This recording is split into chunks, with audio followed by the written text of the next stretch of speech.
আমরা কেন এই অ্যাক্সিডেন্টে গেলাম, কেন আমরা সবাই জীবন বাজি রেখে রাস্তায় নেমেছিলাম?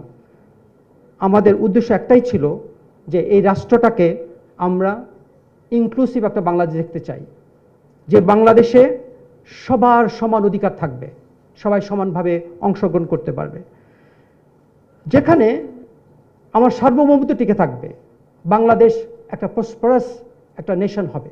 এটাই ছিল আমাদের এক্সপেকটেশন, যেখানে ইনসাফ থাকবে। পুলিশ যখন আমাদের উপর হামলা চালায় তখন আমরা সবাই ছত্রভঙ্গ হয়ে যাই, আমিও একা হয়ে গিয়েছিলাম। তখন আমার মনে হচ্ছিল যে আমার যদি এখানে কোনো দুর্ঘটনা হয় আমাকে কে সাহায্য করবে, বা আমার বাবা মা কি আমাকে খুঁজে পাবে। তো এক পর্যায়ে আমার পায়ে 2টি রাবার বুলেট লাগে। সেখানে একজন অপরিচিত ভাইয়া আমাকে খুব সাহায্য করেছিলেন। 15 জুলাই ভিসি চত্বরে যে বর্বরজনিত হামলা হয়েছিল সেখানে আমি আহত হই।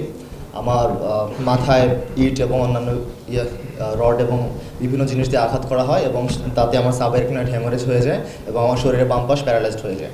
ভিন্ন মতাদর্শের থাকার কারণে বারবার আমাকে নানা ধরনের শারীরিক ও মানসিক নির্যাতনের শিকার হইতে হয়, যার ফলে 1 বছর ইয়ার লস দিতে হয় স্বৈরাচার আমলে। গণতান্ত্রিক অভিযাত্রায় আজকে এই অভ্যুত্থানের ফল কি পেলাম?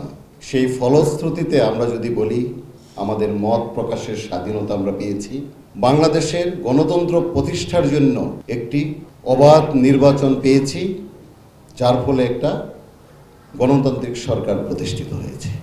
বাংলাদেশের অর্থনৈতিক অবস্থা কোন পর্যায়ে পৌঁছে গিয়েছিল আপনাদের চেয়ে ভালো আর কেউ বলতে পারবে না। একজন লোক সোনালী ব্যাংক থেকে 2000 কোটি টাকা নিয়ে চুরি করে অন্য দেশে চলে গেছে। 4-5টা ব্যাংক একদম লুট হয়ে গেছে। বাংলাদেশে যে রিজার্ভের পরিমাণ সর্বনিম্ন অবস্থায় এসে পৌঁছে গিয়েছিল। এই অর্থনৈতিক দুরবস্থা সৃষ্টি হয়েছে সেই সরকার দ্বারাই। যখনই কোনো অন্যায় অবিচার, তখনই ঢাকা বিশ্ববিদ্যালয় সেখানে দাঁড়ায় এবং সেই বাংলাদেশের জন্য সবসময় ঢাকা বিশ্ববিদ্যালয় গণতান্ত্রিক আন্দোলনে সুফল নিয়ে আসছে।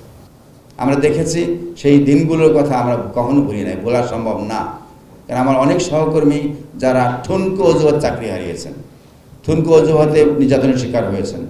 বাক স্বাধীনতা, কথা না বলতে দেয়া, কথা বললেই তাদের উপরে খড়গহস্ত, রাজনৈতিক অঙ্গনে বিভিন্ন কথা, সেখানে তো গুম, খুন, হামলা, মামলা এভাবে তো চলছেই।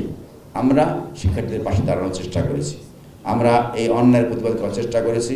আমরা যদি সেই প্রতিবাদ না করতাম, শিক্ষার্থীরা সাহস পেত না। শিক্ষার্থীরা কিছু সময় পরে আর একা হয়ে গেছিল। নির্যাতনের মাত্রা এত বেশি ছিল যে তারা বোধহয় তাদের অভিভাবকহীন হয়ে গেছিল। তাদের পাশে আমরা দাঁড়িয়েছি, তারা সাহস জুগিয়েছি, তাদেরকে আমার সন্তানের মতো আগলে রাখার চেষ্টা করেছি।